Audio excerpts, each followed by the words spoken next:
Hey there, and welcome back to the course. You now have a solid understanding of how to use UI bar button items within a UI toolbar and how to show the UI toolbar by default when you enter a view controller. In this video, I want to show you how we can modify the UI navigation bar and UI toolbar background colors, okay? Now, you might think this is pretty simple and all you have to do is change the background color, but it's a little bit more complicated than that, and there's not really a logical approach to it because of this, okay? Now, if you understand the inner workings of UI graphic contexts, then it will be a little more clear to you how this works. But if you are just into programming and you've made tons of apps, but you haven't dealt much with graphics in iOS, then it might be a little bit counterintuitive and confusing. So I'm going to show you how we can do it in this video. Now, the exact functionality we're looking for, or appearance we're looking for, is for our course notes here, our folders, to show beneath that navigation bar up there. We also want the same effect when we drag down and show it beneath there, okay? Now, to ensure that we can get this correct appearance, what I want you to do is go into your folders controller, and in number of rows and section, let's just return 20. Okay, the reason we're doing this is so that we have enough items so that we can see them beneath and above our bars, okay? So we can drag it and see them all, okay? So let's go ahead and look at that now, and you'll see that we can drag it up and it's not really visible underneath the bar, and down here it's not visible underneath that toolbar, okay? So I'm gonna show you again how we can do this in this video, okay? So let's go ahead and let's get started by first going into our application here, our code, and writing a function called setup translucent views. So what I want you to do is write a function down here that says file private setup translucent views. And then we are going to say function. Okay, as always, I forget to write func and let when using file private. I'm not sure why, but that's just how my brain works. All right, let's go ahead and think about the logic here, okay? So if we go ahead and we say self.navigationController, question mark, because your view controller might not exist inside of a navigation controller. That's why we have to put that question mark. And we'll say dot, and let's say toolbar. We have access to our toolbar, okay? So we have access to that bottom toolbar. Now, if we say self.navigationController again and say .navigationBar, we now have access to our top navigation bar, okay? So these are the two objects we're gonna be dealing with. So let's store these in variables by saying let toolbar is equal to, and let navigation bar is equal to. We can now modify these each, okay? So we're gonna be dealing with the toolbar first. I won't really be talking about the navigation bar until we get the toolbar translucent in there, okay? Because it's the same exact code. We're also gonna get rid of this top line. I totally forgot to mention that. We're gonna get rid of this top line because we have this bottom line, okay?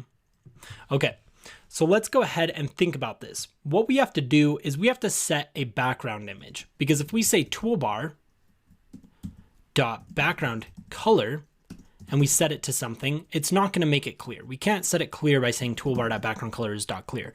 Go ahead and try it, it doesn't work. So what we need to do is we need to think about images. We need to say toolbar.set image, okay? So set background image. You'll see that we have this function called set background image. We need to put an image in here that's clear. Now, the way we do this is by generating a background image that is clear. And this is where things can get really confusing. And if you don't understand this all too much, I wouldn't worry about it. If you want to Google more about it, you can. If you want to drop a question in Q&A, you can feel free to do that. And I'll probably send out announcements. I definitely actually will send out announcements with more information on these confusing topics to the students enrolled in these courses, okay? So this is what we're gonna do. We're gonna write a function that's called getImageWithColor and size. Now, you don't have to worry about the size too much, but it is necessary just so we can have some area for the image to generate. But all we're really worrying about here is setting an image as the entire view's background, okay? So we'll say file private func getImage, and then we'll say with color, and then we'll say color is type UI color and size, which is a title of size, which is of type CG size, okay? This function is going to return an image. So let's just return a UI image here. And let's declare an image here, let image, or better yet, let's just return UI image because we're going to be getting this image out of a graphics context. Okay, or an image context. So what we have to do first is declare the rectangle, okay, the frame. So we'll say let rect is equal to CG rect. And this is just going to take in 0, 0, and then size.width and size.height. Okay, so real quick, let me explain the parameters here, the naming. You'll see that I have width color and color. We did this before inside of our extension file. You'll see that we use this kind of naming as well. So you probably already understand what's going on with the naming, but basically the reason I'm naming it like this is so that we can use, for example, size with the name size, but then when we call the image, we use and size for the parameter. So let me show you what I mean. If I say let slight white is equal to get image, you'll see how we have that constructor that says with color or initializer, if that's what you want to call it, and then it says and size, okay?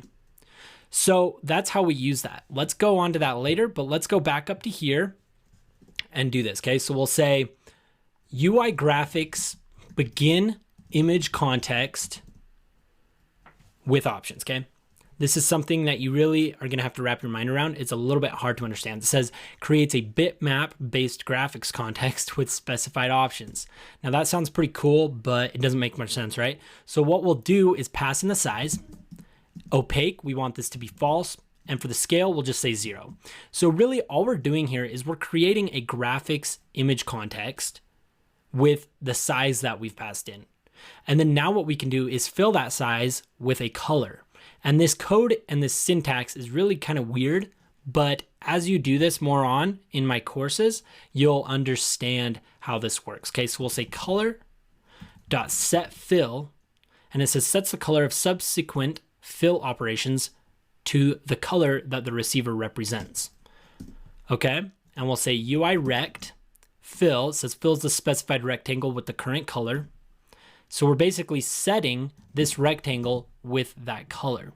Again, really confusing syntax, but I will mention this multiple times throughout my courses, so you will be able to understand it as you learn from me as your instructor, okay? Next thing we'll do is we'll say let image is of type UI image, and we have to declare that because it's not really gonna know, okay? So we'll say UI graphics, get image from current image context, returns an image based on the contents of the current bitmap-based graphics context, which we declared above. If you've watched the video on my channel on Dispatch Group, on my YouTube channel, you will understand that there's kind of a connect here. They're very different, but it starts and then it finishes at a point, okay? And then the code between it is what happens, okay? Very different concept, but very similar at the same time. Now, this is the image we're gonna return, okay? But it doesn't know if there is going to be an image, okay? Because it's optional. It doesn't know that we wrote this code. So what we need to do is unwrap it with the bang. If you had a case where this code didn't run, you'd want to guard unwrap it. But since we did know we wrote this, we can unwrap it forcefully, okay? With that bang operator. Okay, we're now ready and we can use this image. And I know that for 90% of you, this isn't going to make sense. And if it does, you're smart. And the rest of you are still smart, but it's something that's hard to comprehend at first. When I first learned this method, it took me forever to really comprehend, okay? Now let's go down into file private func, set up translucent views, and let's say with color, and this color is gonna be UI color.white.with alpha component, and we'll say 0 for now, and we're gonna change it to 0.9 in a second. And then for size, it doesn't matter what you put here because we're just generating an image that has the same color. You could put 1 pixel, or you could put 20, 20. I'm just gonna say 30 because I accidentally typed 30, okay? So 30, 30 is good. And then the background image is gonna be the slight white. And then for the toolbar position, we're just gonna say dot any, and for bar metrics, we'll say dot default. This is gonna give us the effect we want. Okay, so let's go ahead and let's run this code by going into our view will appear method, and at the bottom here saying setup translucent views. This will run our code and it's now going to work and show us that slight white kind of clear background color on the toolbar, okay? So let's go ahead and compile it, and we are given that clear background color. You'll see it's way too clear though, okay? And that's why I said we're gonna change it. So let's change it to 0.9. I just wanted to show you what you can do with this, right? It's gonna be slightly white, right? We want it a little bit clear. I just really wanted to show you that we could make it clear if we wanted, right? You'll see in here on the navigation bar, it's kind of clear. And that's because in that app, I used 0.9. So let's change it to 0.9. Let's recompile our app and it will work. You'll also see that we still have that line there, okay? And we're gonna get rid of that in just a second. Okay, so it's compiling. And we now have that nice kind of clear translucent look that you get inside of the Notes app on your phone. So now all we need to do is apply it to the navigation bar, and then we're done after we get rid of the lines. So let's go ahead and get rid of the line first by saying self.nav, well, we can just say toolbar dot set shadow image. And you'll see it says, I'll read that. It says sets the image to use for the UI toolbar shadow in a given position. And we're just gonna say UIImage. So it's just gonna be a blank image. And then for toolbar position, we're gonna say .any, okay? So now when we compile that, it's gonna get rid of that line. And that's another thing to take note of. You can just set it as a clear image for the toolbar by just using a blank image like that. But we want this kind of opaque white, this kind of translucent white, so that's why we wrote that function. Okay, you'll see that that line's gone and it looks like the iOS app that comes pre-installed on your phone, the Notes app. Okay, so now let's set the background image of the navigation bar. So let's just copy this line of code and I will paste it right here. And I'm gonna copy navigation bar and set it right here. And that should work. Code might be a bit different. Okay, so it's a bit different. Let's just go ahead and get rid of that. And we'll say navigation bar dot, and we'll say set background image. See, it takes in one less parameter, and we'll just say slight white for .default, okay? And we can kind of separate this code so it's a little more clear, okay? So now when we compile it, you're gonna see that the navigation bar up top now has that kind of clear white color as well. And when we drag our cells above it, you can slightly see them beneath it. Okay, great. You'll also see that that line is gone. Okay, but when we scroll up, you'll see that that line is there again. Okay, so the way we can get rid of that is by copying this set shadow image for toolbar and pasting it below the set background image for our navigation bar and simply saying navigation bar.shadow image, okay? And if that has different parameters, we'll change that as well. And it looks like it does. So we'll say it has no member set shadow image. Let's go ahead and let's say this. Let's say navigation bar.shadow image is equal to slight white. Let's go ahead and compile that application and we'll see if this works, okay? And all right, let's go ahead and scroll up and you'll see now we no longer have that line, okay? So we're now done with this video. I hope you learned something. There really wasn't a lot of code, but it was a lot to comprehend and understand, and it's still probably a little bit confusing, at least this get image part. I'm sure that this all makes sense, but this part can be very confusing. Again, I'll send out resources in announcements and really help you understand how these things work throughout this year, okay? All right, so now we're in a good spot to get the edit button in there and also add a tint color to our navigation controller so that we can have custom colors on here like you see in the Notes app with the yellow color, okay? So let's go ahead and let's hop into the next video where we're gonna do just that. See you in just a second.